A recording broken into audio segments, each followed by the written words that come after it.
Hello, what's up everyone? I hope you are doing great. This video is very important for those जो study visa पे जाने वाले हैं या जो कनाडा के अंदर है मींस इनसाइड कनाडा है या जो भी स्टडी वीजा पे प्लानिंग कर रहे हैं या जो वर्क परमिट प्लानिंग कर रहे हैं.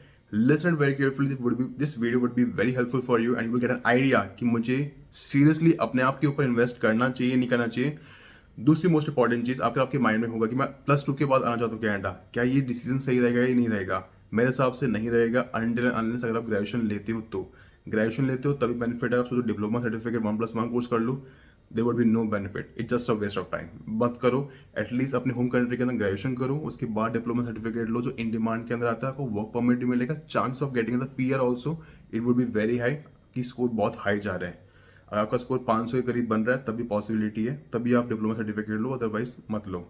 दूसरी मोस्ट इंपॉर्टेंट चीज़, अगर मुझे अब जाना है, मैंने ग्रेजुएशन करी हुई, ये किया हुआ है, वो कोर्स किया हुआ है, तो मुझे क्या करना चाहिए?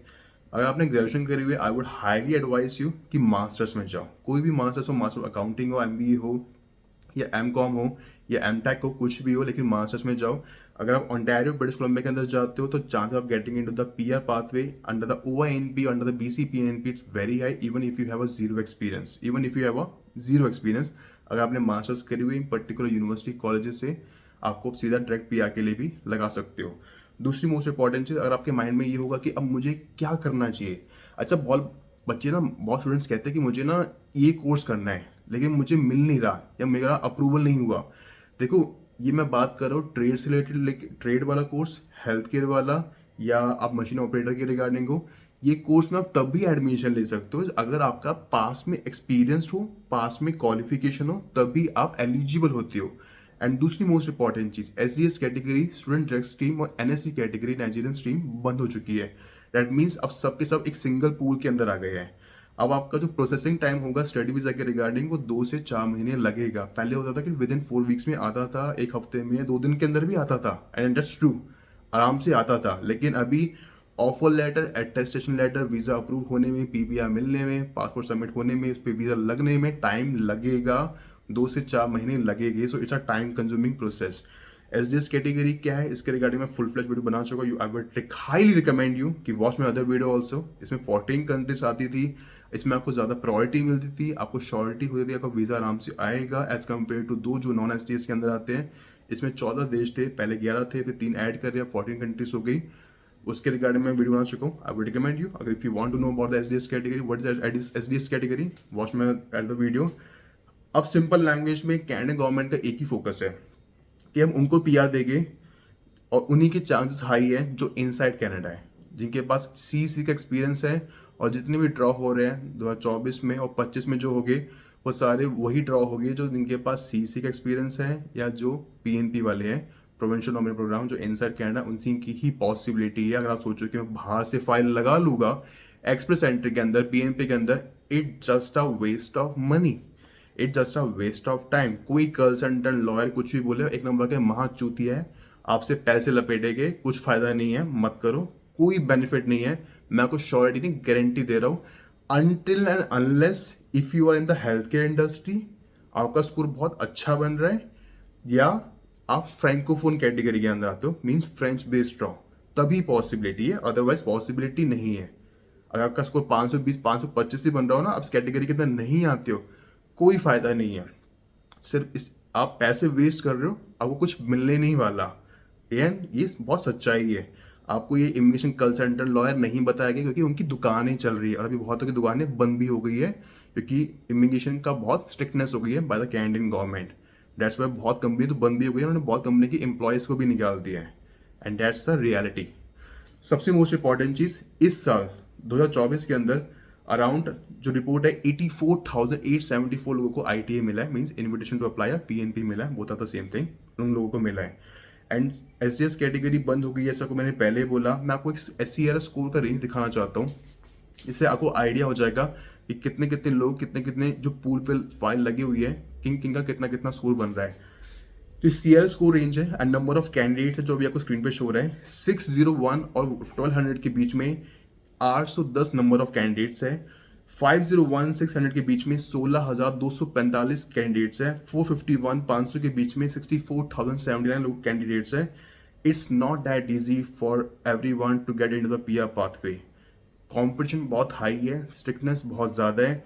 स्पाउ वीज़ा बन गया, विजिटर वीज़ा बन गया, विजिटर वीज़ा का multiple entry rules, single entry का भी सिनेरियो डिफरेंट है, उसके रिगार्डिंग में एक वीडियो बनाऊंगा, you will get an idea कि किस किस को मल्टीपल एंट्री मिलेगा, किस किस को सिंगल एंट्री मिलेगा। So it's not that easy for everyone, हर चीज़ के रिगार्डिंग स्ट्रिक्टनेस बहुत ज़्यादा इसलिए है, अनएम्प्लॉयमेंट बहुत हाई है, मोर देन 8% है, हाउसिंग क्राइसिस है, इन्फ्लेशन है, सबसे मेन रीज़न इलेक्शन है। लेकिन फ़र्क तो कैनेडियन गवर्नमेंट को पहले भी नहीं पड़ा था, जस्टिन ट्रूडो को। फ़र्क इसलिए अभी पड़ रहा है क्योंकि 2025 में इलेक्शन है अक्टूबर के महीने में, उससे पहले गवर्नमेंट गिर जाए कोई बड़ी बात नहीं है, और उन्हें पता है इलेक्शन में हारने वाले हैं, and nobody is happy with us. So they are taking the decisions कि लोग थोड़े बहुत हमारी तरफ अट्रैक्ट हो, हमें वोट करें। तो लेकिन जिस हिसाब से जो सिनेरियो चल रहा है ना, तो होने नहीं वाला। बाकी मैं को एक चीज़ कहूँगा, किसी भी लॉयर कंसल्टेंट के चक्रों में मत पड़ना, वो आपको चूतिया बनाएंगे। दूसरी मोस्ट इंपॉर्टेंट चीज़, अगर आपको पीआर चाहिए तो आप इन्हीं कैटेगरी में जाओ, इन्हीं में ही स्टडी करो या वर्क परमिट लो, तभी आपकी पॉसिबिलिटी है इन टर्म्स ऑफ पीआर के regarding.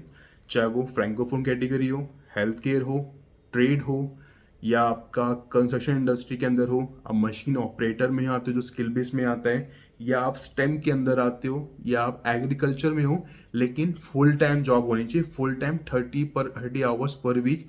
It should not be seasonal job. Seasonal होगी, आपका काउंट नहीं होगा, चांसेस आर, है ही नहीं चांसेस होना, क्या लो क्या है ही नहीं चांसेस, अगर आपका फुल टाइम जॉब नहीं है या आप स्टेम के अंदर आते हो, मीन्स इंजीनियर हो, पीएचडी होल्डर हो, या कुछ साइंटिस्ट हो, लॉयर हो, तभी पॉसिबिलिटी है to get into the PR pathway.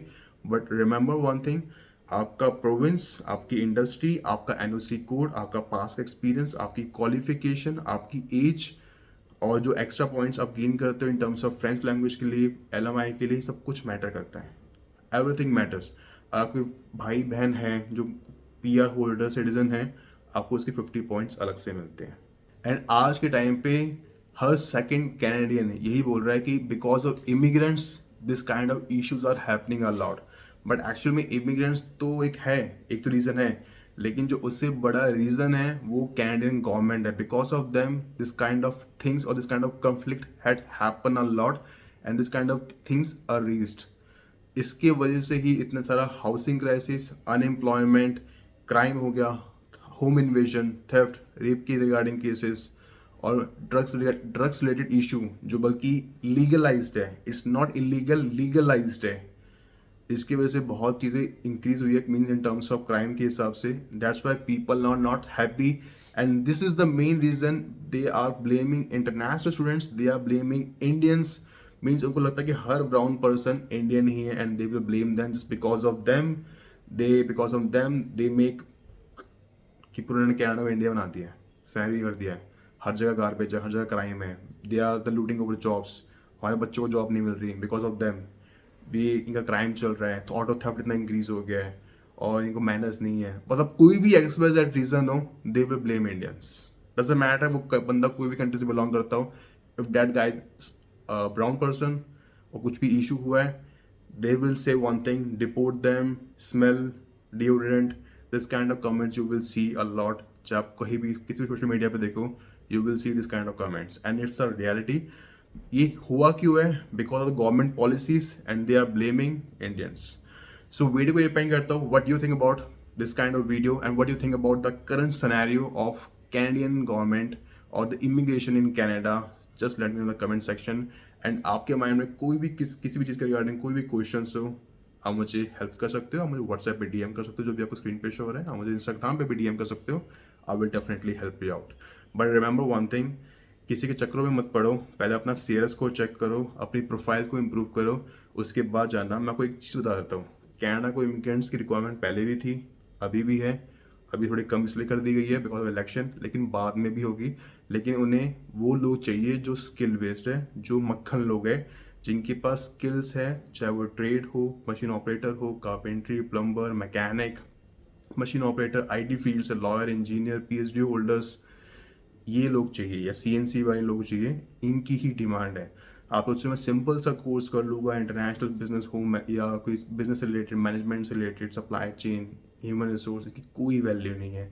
ये कोर्स आप तब ले लो और आपको वर्क परमिट मिल रहा हो और आपका स्कोर बहुत अच्छा बन रहा हो, पहले ही आपका स्कोर 410 420 बन रहा हो। उसका बेनिफिट ये है कि आपका ये कोर्स करते भी हो, आपको इसके पॉइंट्स ही मिलेंगे, एक्सपीरियंस गेन करोगे, आपको उसके भी पॉइंट्स मिलेंगे। लेकिन मैं आपको एक चीज़ ज़रूर कहूँगा, लर्न स्किल्स, क्योंकि आज के टाइम पे कनाडा में अपॉर्चुनिटीज़ नहीं है, and it's a fact, until and unless if you're in the skill industry.